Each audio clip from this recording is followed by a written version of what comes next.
देखते हैं resources based on distribution. ठीक है, डिस्ट्रीब्यूशन के आधार पे इनको बांटा गया है, जैसे यूबिक्यूटियस और लोकलाइज्ड रिसोर्सेज। अब देखो ये क्या होते हैं।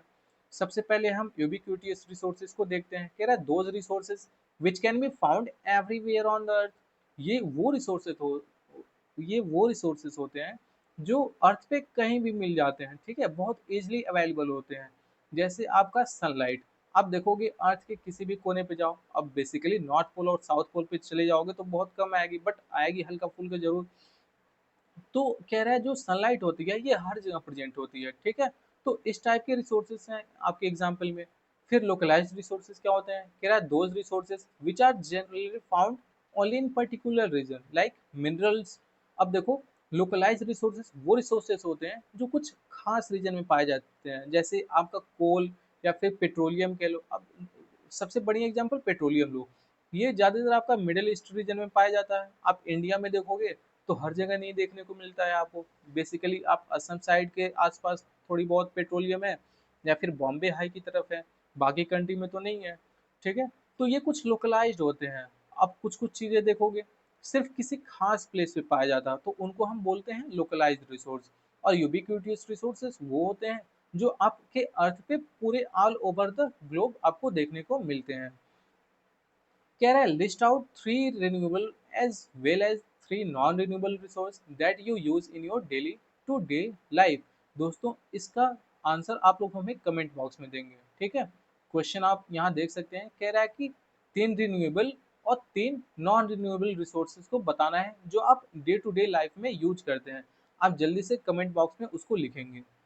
फिर दूसरा है आता है आपका मैन मेड रिसोर्स। देखो ये सारी ऊपर की चीजें जितनी भी थी ये सब मैन आपकी ह्यूमन रिसोर्स, सॉरी, ये सारी चीजें आपकी नेचुरल रिसोर्सेज थी। बट इसके बाद हम देखेंगे मैन मेड रिसोर्सेज क्या होता है। कह रहा है some resources found on the earth but are not natural resources. कुछ रिसोर्सेज अर्थ पे तो पाई जाती हैं लेकिन ये नेचुरल रिसोर्स नहीं होता है। ये क्या होता है आपका मैन मेड रिसोर्स। इनको कौन बनाया होता है, मैन, अपने स्किल्स और टेक्नोलॉजी का यूज करके। लेकिन ये सब आती कहाँ से है, ये तो एक तरह से रॉ मटेरियल है। ये इसी नेचर से आती हैं। ठीक है, ये नेचुरल सबस्टेंसेस ही होती हैं जिनका मैन अपने अकॉर्डिंग यूज करके मेड किया है। ठीक है, उनको बनाया है अपने स्किल्स के आधार पे। कह रहा है after transforming there form shape composition and level of utility. ठीक है, उनका या तो फॉर्म चेंज कर दिया, शेप कंपोजिशन, या फिर उनकी यूटिलिटी। ठीक है, ये सब कुछ चेंज करके उनको अपने अकॉर्डिंग ट्रांसफॉर्म किया है। कह रहे it is the level of technology. ये क्या दिखाता है, टेक्नोलॉजी की अवेलेबिलिटी दिखाती है, नॉलेज दिखाता है कि government policies and economic political social step up. अब देखोगे इसके लिए गवर्नमेंट भी कई सारी पॉलिसीज लाती है, इकोनॉमिक बेनिफिट भी दिया जाता है। ठीक है, कि आप ये मैनमेड यूटिलाइजेशन रिसोर्सेज का बहुत मैक्सिमम से मैक्सिमम या तो यूज किया जाए या तो उनको और जनरेट किया जाए। जैसे बिल्डिंग्स बनाना हो गया, रोड्स बनाना हो गया, railways, track point, airport, communication. अब देखो ये सब नेचर तो बना के दिया नहीं है।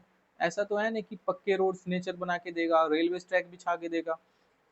तो आखिर ये सब चीज़ें जो बनी है इनका हम लोग यूज तो करते हैं ना अपने अकॉर्डिंग। तो ये सब क्या हुआ है, ये सब क्या हुआ है, ये सब मैन ही बनाया है, तो इसलिए हम इसको बोलते हैं मैन मेड रिसोर्सेज। जितनी भी मशीनरीज हो गया, फर्नीचर, ऑटोमोबाइल्स, ये सब कुछ क्या है, सब मैन मेड रिसोर्स के एग्जाम्पल हैं। फिर आगे देखते हैं हम। कह रहा है ह्यूमन रिसोर्स। सबसे पहले आते हैं ह्यूमन रिसोर्स। कह रहा है human beings are a very important natural resource. Human देखो, human resource man made resource नहीं है। क्यों नहीं है, क्योंकि अब आदमी आदमी को तो बनाता नहीं है। ठीक है, तो इसीलिए ये क्या है, ह्यूमन रिसोर्स एक नेचुरल रिसोर्स है। सबसे पहले तो ये याद रखना है। फिर कह रहा है human beings can make the best use of others. Human beings जो है वो बाकी चीज़ों का यूज करके एक सबसे बढ़िया ट्रांसफॉर्मेशन बना सकते हैं कि उनको कैसे अधिक से अधिक यूज किया जाए अपने अकॉर्डिंग। और वो सब किस चीज़ का हेल्प करके, अपने इंटेलिजेंस के आधार पे, नॉलेज के आधार पे, स्किल्स, या फिर टेक्नोलॉजी की अवेलेबिलिटी के आधार पे। ठीक है, इन सब चीज़ों का डेवलपमेंट हुआ है, किसका, स्किल्स का, नॉलेज का, इंटेलिजेंस का। ये सब कुछ पढ़ा है, सीखा है, उसके बाद से इन अपने आसपास की चीज़ों का यूज किया है और उसको अपने अकॉर्डिंग यूज करने लायक बनाया है।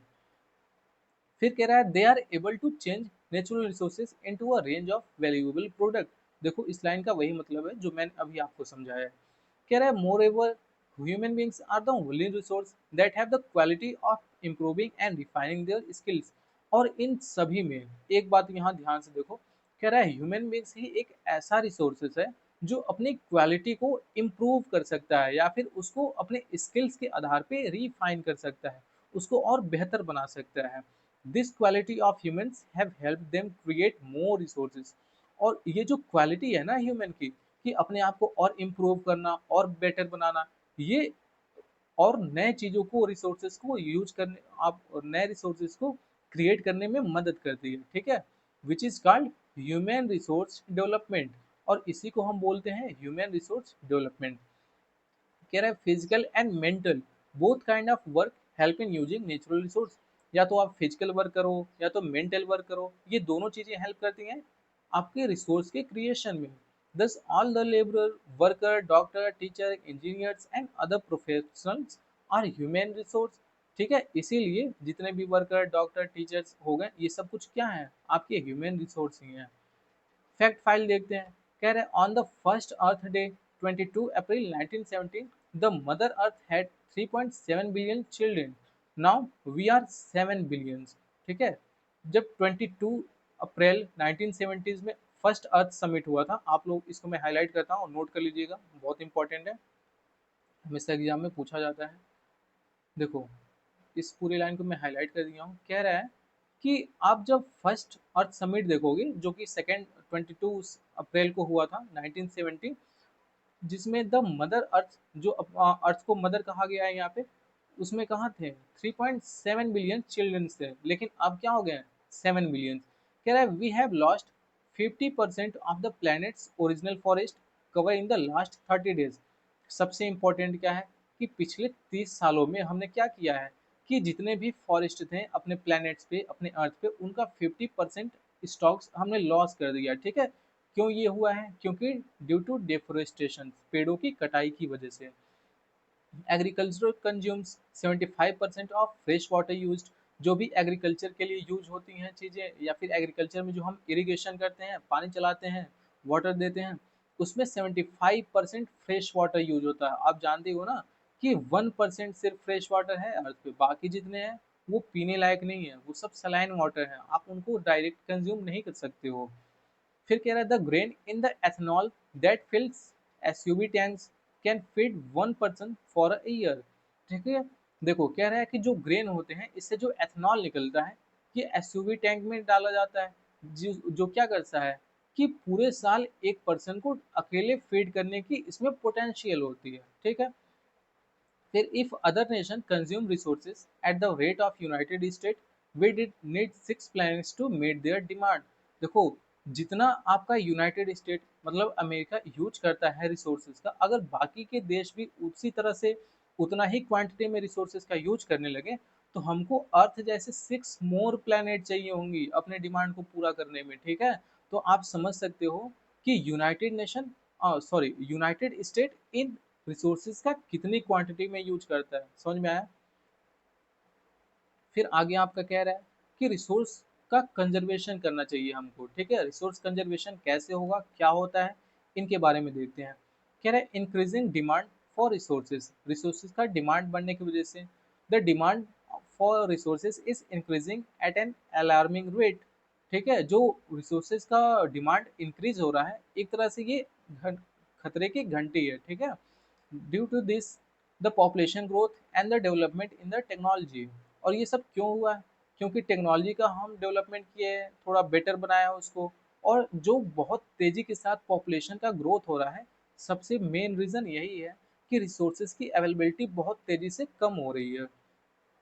इन 2013, सन 2013 की बात करें, तो वर्ल्ड का जो टोटल पॉपुलेशन था वो था आपका 7.125 बिलियन। अब ये इतना इंक्रीज कर चुका है कि ये अपने रिसोर्सेज के डिमांड पे बहुत ज़्यादा प्रेशर क्रिएट कर रहा है। ठीक है, क्योंकि जो नेचुरल रिसोर्सेज हैं वो तो अभी भी उतनी है, बट उसका यूज करने वाले लोग बढ़ गए हैं। ठीक है, और ये सब लोग जो बढ़े हैं, ये क्या कर रहे हैं, एक तरह से इस रिसोर्सेज पे प्रेशर क्रिएट कर रहे हैं। क्या in almost all countries of the world, अगर हम देखें कि लगभग पूरे दुनिया में जितनी भी कंट्रीज हैं, तो ये एक तरह से रेस लगाई हैं किस चीज़ के लिए, इकोनॉमिक डेवलपमेंट के लिए। In an attempt to raise the standard of living, अपने स्टैंडर्ड ऑफ लिविंग को सुधारने के लिए, ठीक है, वहाँ के पीपल्स क्या करते हैं, उनको अच्छी क्वालिटी ऑफ लाइफ देने के लिए कंट्रीज क्या कर रही हैं, ज़्यादा से ज़्यादा इंडस्ट्रीज अप्लाई कर रही हैं, ठीक है, नेचुरल रिसोर्सेज का और भी ज़्यादा कंजप्शन करके, बहुत ज़्यादा यूज करके। Increasing wealth in all countries has help in technological advancement, ठीक है। जब किसी कंट्रीज में, जितनी भी कंट्रीज हैं, अगर वेल्थ उनका बढ़ता है, ठीक है, जीडीपी थोड़ी अच्छी होती है, लोगों का पर कैपिटा इनकम अच्छा होता है, बेटर बनता है, तो वो लोग, आप देखोगे कहीं भी चीज़ें थोड़ा पैसा आता है तो लोग अपनी स्टैंडर्ड ऑफ लाइफ थोड़ी अच्छी बनाते हैं। अच्छी कैसे बनाते हैं, वो ज़्यादा से ज़्यादा मैक्सिमम चीज़ों का यूज करते हैं, अपने आसपास के रिसोर्सेज का बहुत अच्छे से यूज करते हैं, तो उनकी डिमांड बढ़ जाती है, और जब डिमांड बढ़ेगी तो जाहिर सी बात है ये रिसोर्सेज पे एक प्रेशर क्रिएट करेगा। फिर कह रहा है technological advance in developed countries have also enable people to discover new use of natural resources. लेकिन कभी कभी क्या होता है, जब हमारी टेक्नोलॉजी इतनी एडवांस हो जाती है, आप खासकर देखोगे जो डेवलप कंट्रीज हैं, वो इन्हीं नेचुरल रिसोर्सेज का किसी अलग वे से यूज करना सीख रहे हैं, ठीक है, किसी अलग वे से, या फिर कोई और नई जो चीज़ें फाइंड हो रही हैं, जो सर्च में आ रही हैं, उन चीज़ों का अलग तरीके से यूज करना सीख रहे हैं। जैसे extract more natural resources and find out new resources as well. देखो, और भी अधिक नेचुरल रिसोर्सेज का एक्सट्रैक्शन करने के लिए, या फिर बहुत सी जगहों का अभी पता ही नहीं लगाया गया है जो अर्थ पे है, वहाँ भी बहुत सी रिसोर्सेज अवेलेबल हैं, तो इन सब चीज़ों का हमें पता तो है नहीं, बट ये टेक्नोलॉजी की हेल्प से जो डेवलप कंट्रीज हैं ये पता लगाने की कोशिश कर रहे हैं। जैसे फॉर एग्जांपल की बात करें तो earlier petroleum was used as a fuel for transport, जो पहले के पेट्रोलियम था उसका ट्रांसपोर्ट के लिए यूज किया जा सकता था, ठीक है, and was source of energy, और वही क्या था, सोर्स ऑफ एनर्जी था, कह रहे हैं। लेकिन अब क्या हो गया है कि ये रॉ मटेरियल हो चुका है बहुत सी इंडस्ट्रीज के लिए, ठीक है। कैसे? क्योंकि ये एज अ पेट्रोलियम को रॉ मटेरियल यूज करते हैं, ठीक है, खरीदते हैं, और उनसे पेंट, डिटर्जेंट, ग्लो, वैनिश, या फिर प्लास्टिक, सिंथेटिक फाइबर, या फिर कॉस्मेटिक जैसी चीज़ों को बनाते हैं। कहने का मतलब ये है कि जब टेक्नोलॉजी नहीं थी तो लोग जो भी रिसोर्सेज था उनको एज इट इज़ जैसे भी पता था वैसे यूज कर लेते थे। लेकिन जैसे जैसे डेवलप कंट्रीज में टेक्नोलॉजी बढ़ी, लोगों का इंफॉर्मेशन बढ़ा, नॉलेज बढ़ा, तो उन्हीं रिसोर्सेज का कुछ अलग अलग तरीके से भी लोग यूज करना शुरू किए। जैसे एग्जाम्पल में यही बताया है कि जो पेट्रोलियम था पहले के समय में सिर्फ ट्रांसपोर्ट के लिए यूज हुआ करता था, ठीक है, एनर्जी के लिए यूज होता था। लेकिन अब क्या है, बहुत सी इंडस्ट्रीज उसको as a raw material use करती हैं, उसे पेंट बनाती हैं, डिटर्जेंट बनाती हैं, ग्लू बनाती हैं। तो ये सब चीज़ें कैसे बना पाई, ठीक है, कैसे ये सब चीज़ों को नॉलेज हुआ कि ये सब चीज़ें भी बनाई जा सकती हैं, डेवलपमेंट, नॉलेज और टेक्नोलॉजिकल एडवांसमेंट की वजह से।